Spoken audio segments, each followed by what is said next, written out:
Evening. Your taillight's out. Officer, I just replaced that taillight last week. Should be working. He had replaced the taillight a week ago, paid $60. The light was working, but the officer didn't want to hear that.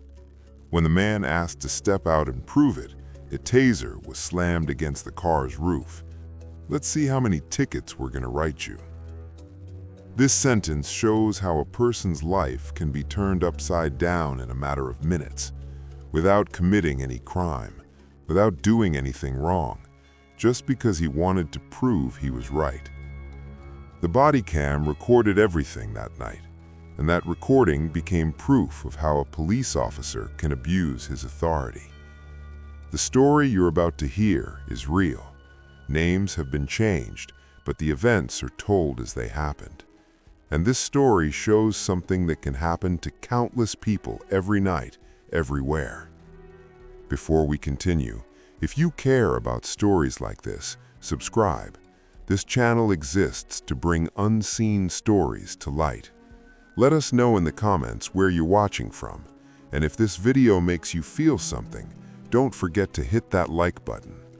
Now let's begin the story of Darnell, Washington. Darnell Washington was a 35-year-old accountant. He lived in Charlotte, North Carolina. He worked as a senior analyst at an accounting firm. He went to work at 8 in the morning, left at 6 in the evening, sometimes later. When tax season approached, he sometimes stayed at the office until 10 at night. That night was one of those nights. It was late September. The fiscal year closing was approaching.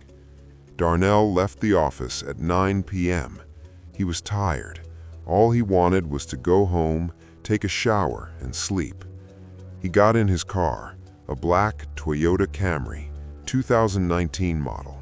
Clean, well-maintained, a vehicle with no problems. Darnell took good care of his car. Regular service, regular washing, regular checks. A week ago, he had noticed that one of his rear brake lights wasn't working. He had immediately taken it to the mechanic, paid $60. A new bulb was installed. The mechanic said, "Everything's fine, the light is working." Darnell had checked it himself too. He pressed the brake pedal and looked at the back. The light was on. Problem solved. That night, driving home from the office, he took his usual route, turned right on Oak Street, then got on the main road. Traffic was light, a normal Thursday night. When he saw the blue and red lights in his rearview mirror, he was surprised at first. He looked behind him. Police car, lights on, signaling him to pull over. Darnell stayed calm. He wasn't speeding. He hadn't broken any rules.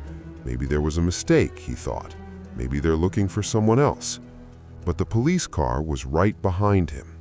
When he changed lanes, it changed too. It was stopping for Darnell. He pulled to the right, stopped at the side of the road, turned off his engine, put his hands on the steering wheel, all 10 fingers visible, exactly the way a black man should when stopped by police at night. This detail is important. Darnell had to think about this, where his hands would be, how he would move, what he would say. This is an invisible curriculum that black men learn in America. It's not taught in school. Life teaches it, sometimes at a very heavy price. The police car stopped behind him. The lights kept flashing. Red, blue, red, blue. His eyes were dazzled from the rearview mirror, but Darnell didn't take his hands off the steering wheel. A minute passed, maybe 2. No one was getting out of the police car. This is also normal. They're probably running the plates, checking the records. Finally, the door opened. The police officer got out. The body cam on his chest was recording with a flashing red light. Officer Derek Mullins, 34 years old, 7-year police officer. He was on night patrol that evening. Mullins approached Darnell's car. His walk was slow, calculated. He came to the driver's side. He didn't have a flashlight, but the street lamps provided enough light. He approached the window. Darnell rolled it down, slowly, without any sudden movements. "Good evening, officer." Darnell's voice was calm, respectful. He had practiced this tone for years, non-threatening, cooperative, compliant. Mullins didn't respond, just looked inside the car, looked at the back seat, looked through the windshield at the glove compartment. License and registration. No greeting, no good evening, just a command. Darnell moved slowly. "My wallet's in my pocket. I'm going to get it." He narrated his every move.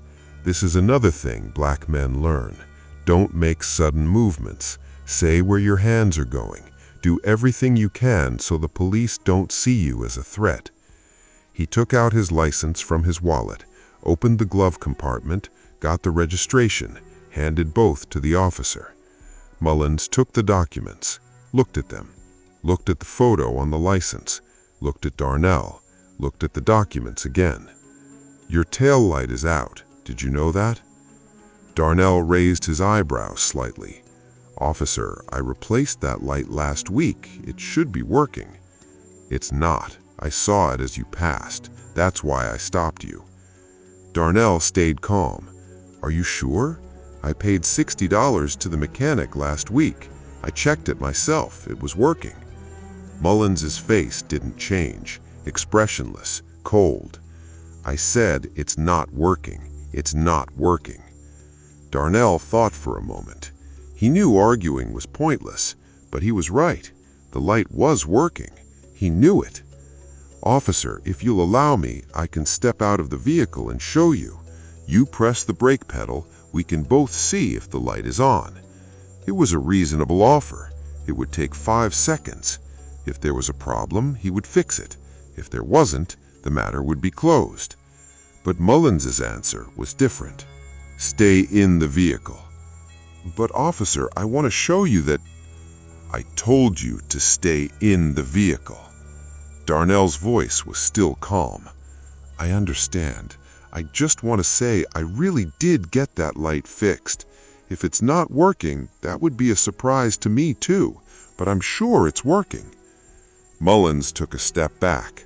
His right hand went to his belt, to his gear, not to his gun, to his taser. Darnell saw this. His heart rate increased. His hand stayed on the steering wheel. He didn't move. Mullins pulled the taser from its holster, but he didn't point it at Darnell. Instead, he slammed it against the roof of the car. Thud. The sound echoed inside the car, a hard, dry, threatening sound. "Don't move." Darnell was frozen, his hands on the steering wheel, his eyes locked on the officer. His breathing had become shallow. "I'm not moving, officer. My hands are right here." Mullins didn't lower the taser. He held it in his hand, leaning against the roof of the car, threatening, dominant, in control. "Now I'm going to tell you something. Listen carefully." Darnell was listening. What could he say? In front of a man with a weapon in his hand, at night, on the side of the road, alone? He had no choice but to listen. "You're trying to lecture me here. The light works, the light works. I told you it doesn't. I've been doing this job for 7 years. Are you going to teach me?" "No, officer, I'm not trying to teach. Just shut up." Darnell shut up. Mullins continued. "Now let's see how many tickets we're going to write you." "How many?" Darnell didn't understand. There could be 1 ticket for the brake light, okay. Even if it was unfair, he would dispute it, go to court, prove it. But what did "how many" mean? Mullins went back to the police car. Darnell sat, waited. 10 minutes passed, 15 minutes, 20 minutes. The street was deserted. Occasionally a car passed, slowed down, looked, continued. Darnell's neck hurt. His hands were still on the steering wheel. He hadn't moved. Finally, Mullins came back. He had a stack of papers in his hand. "Sign." Darnell looked at the papers. Traffic ticket. But not 1, 3 separate tickets. First ticket, defective brake light, $150. Second ticket, unsafe vehicle operation, $200.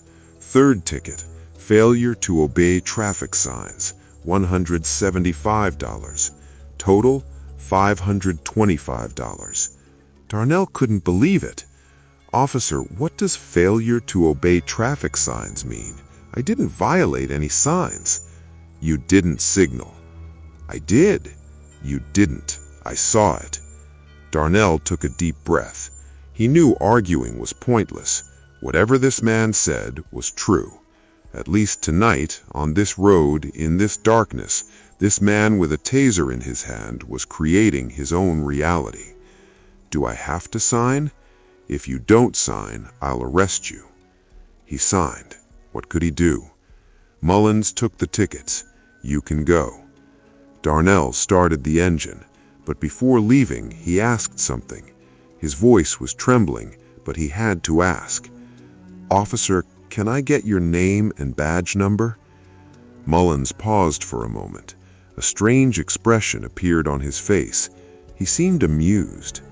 "Derek Mullins, badge number 4472. Are you going to file a complaint?" "Just for the record." "Record it.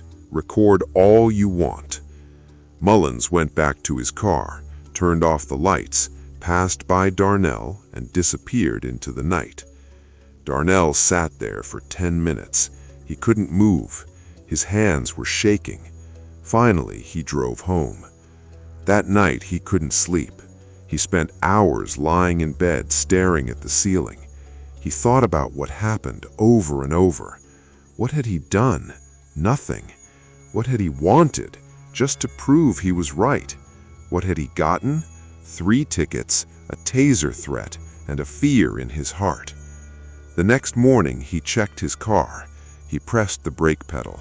His wife looked from behind. The light was